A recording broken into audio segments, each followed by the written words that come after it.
Dan selalu bahasa pemerintah adalah bahasa mengancam. Pemerintah akan menindak tegas, pemerintah akan menghukum ini, menghukum itu, dan lain sebagainya, menggunakan KUHP dan lain sebagainya. Jadi seolah-olah penguasa atau pemerintah hanya sibuk dengan para pelanggar, ya.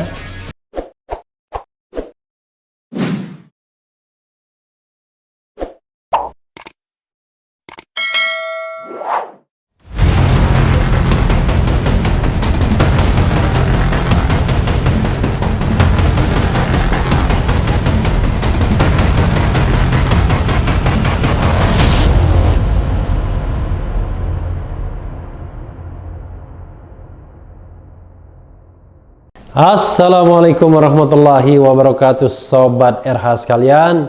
Jumpa lagi kita di channel yang keren ini, Keren Cadas.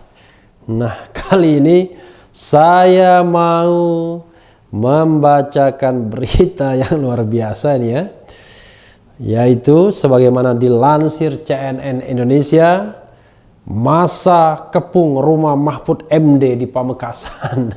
Luar biasa ya. Kita bacakan ya.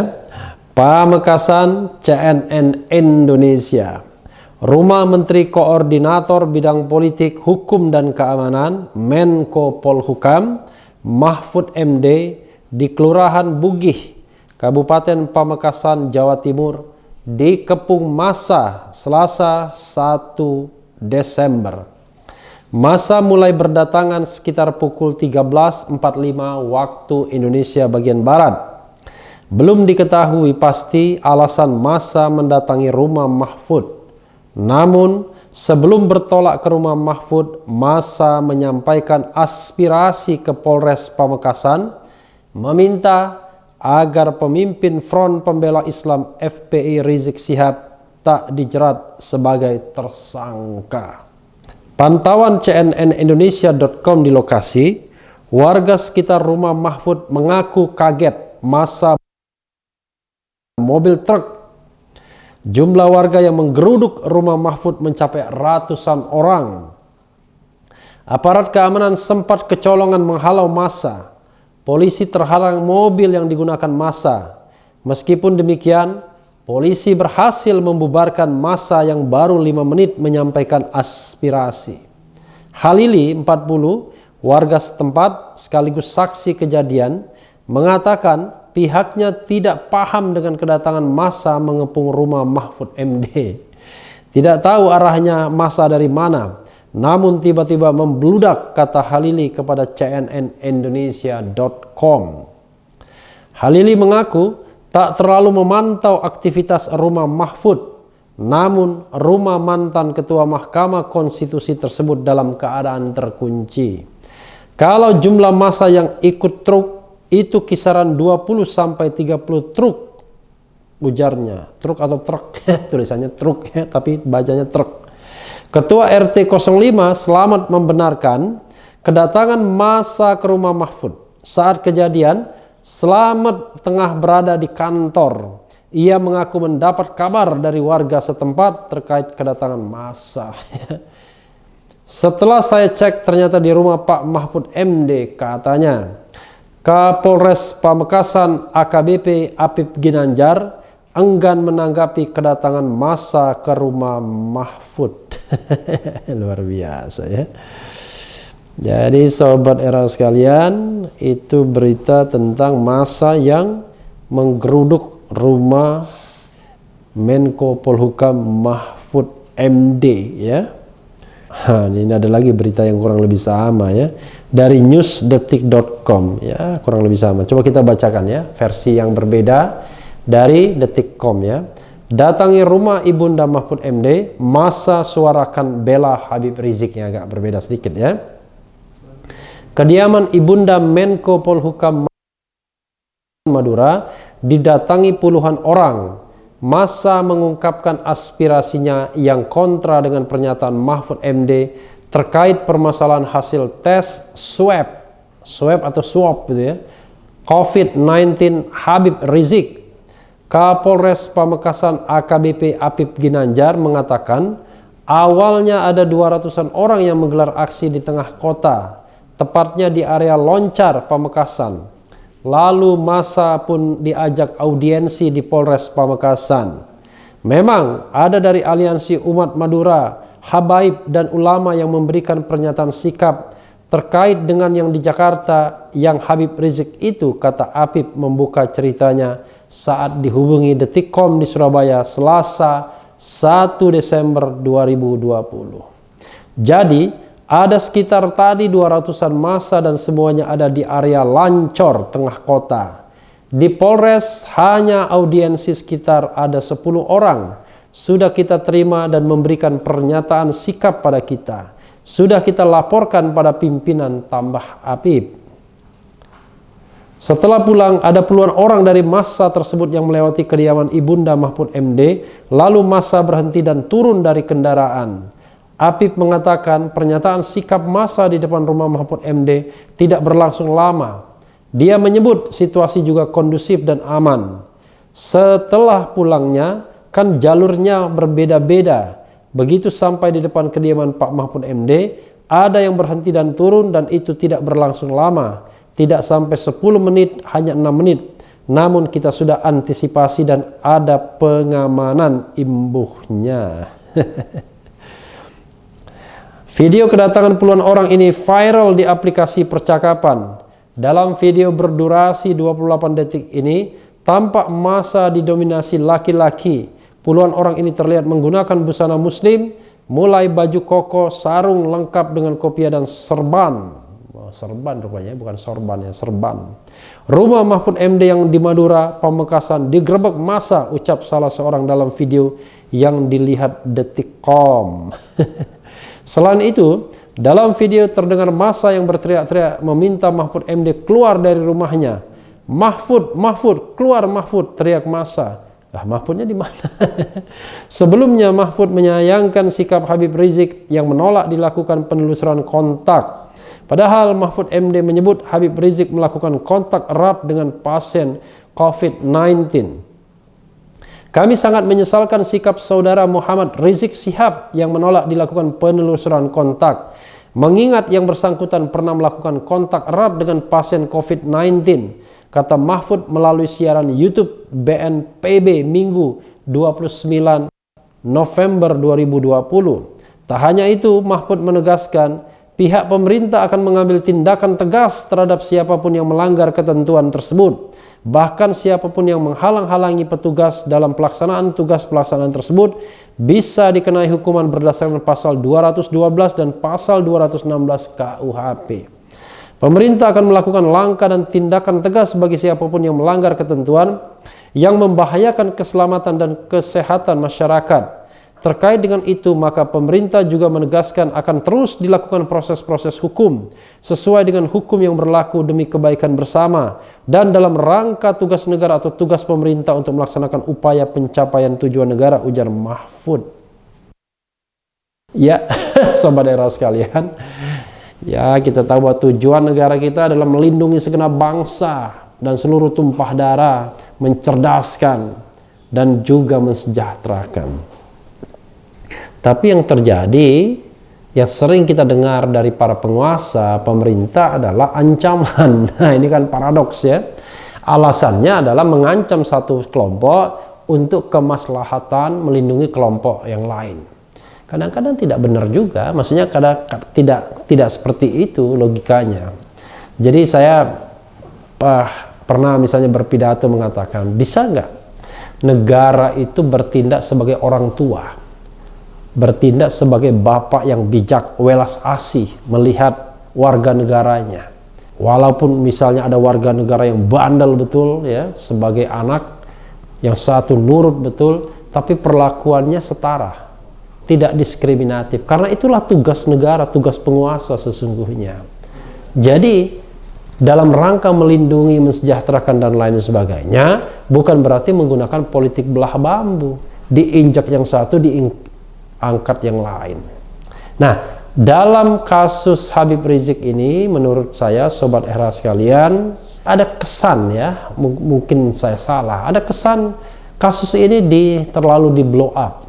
Kasus kerumunan Petamburan terlalu di blow up, padahal at the same time, pada waktu yang bersamaan, ya tidak lama dari kejadian itu, beredar di media sosial kerumunan-kerumunan lainnya.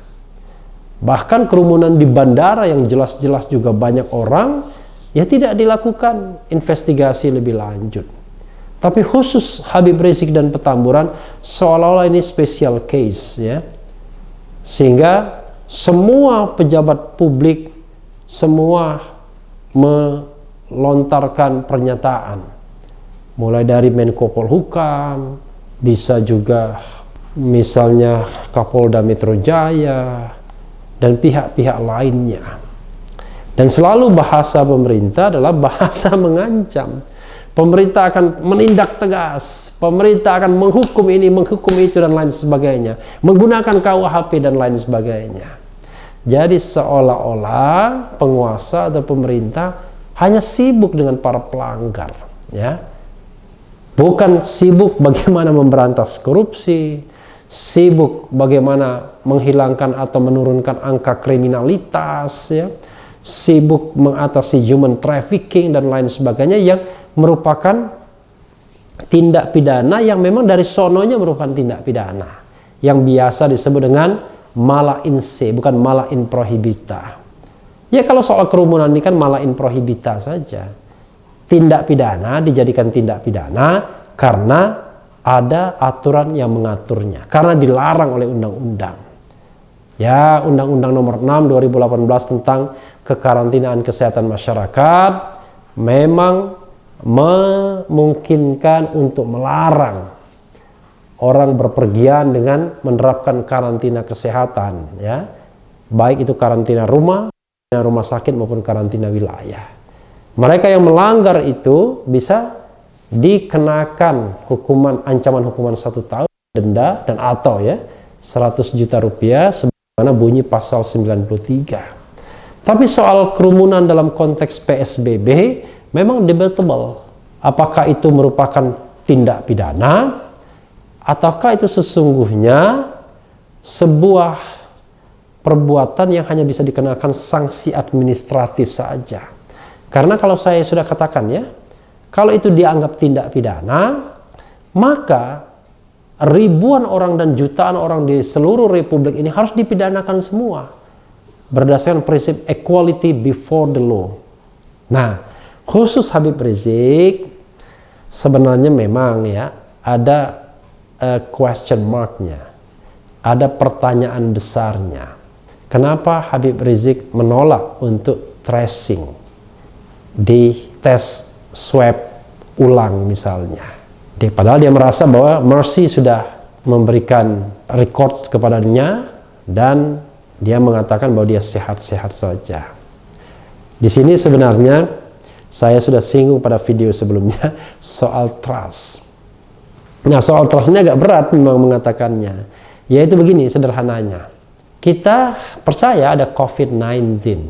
Tapi persoalannya adalah siapa yang dinyatakan COVID dan tidak dinyatakan COVID kan kita tidak tahu.